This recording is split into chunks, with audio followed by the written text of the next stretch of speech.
Au fond de son fourbi, Gérard Leclerc dégote un souvenir de jeunesse. Voilà l'engin.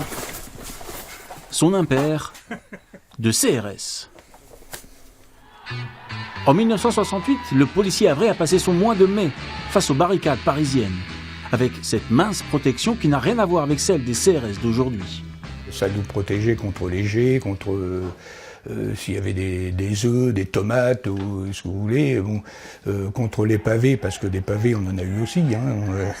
Là on n'avait pas de protection, fallait faire attention, regardez où c'est que ça tombait, quoi.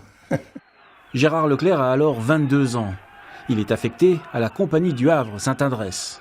À peine marié, il voit son voyage de noces annulé pour aller maintenir l'ordre à Paris. Sacré baptême du feu. On était traités de tous les noms, CRS, SS, ben ça on l'a entendu évidemment. On avait des jets, des crachats, il fallait vraiment garder son sang-froid. Et c'est ce qui était vraiment le plus dur d'ailleurs dans le métier, c'est de ne pas intervenir, de rester... fallait attendre les ordres, quoi, de toute façon. 10 000 étudiants sont dans les rues engagés dans une lutte acharnée avec les policiers. Quand on est lâché, on est tellement sous pression que bon ben on y va. Et puis c'est l'esprit de groupe, l'esprit de corps. Quand on chargeait, c'était quand même impressionnant et on faisait fuir quand même les manifestants. Donc le but c'était ça, on faisait place nette, quoi.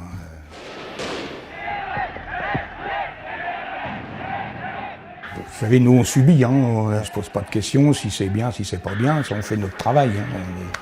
Même si ça nous plaît pas, on est obligé d'y aller, c'est normal, c'est notre boulot. C'était la première et dernière fois qu'il a été confronté à des émeutes si violentes et si longues.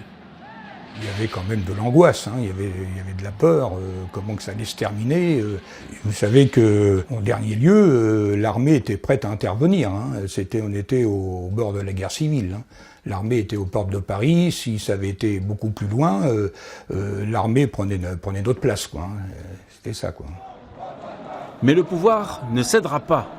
La grande manifestation gaulliste du 30 mai mettra fin aux émeutes et au long séjour parisien du CRS Havrais.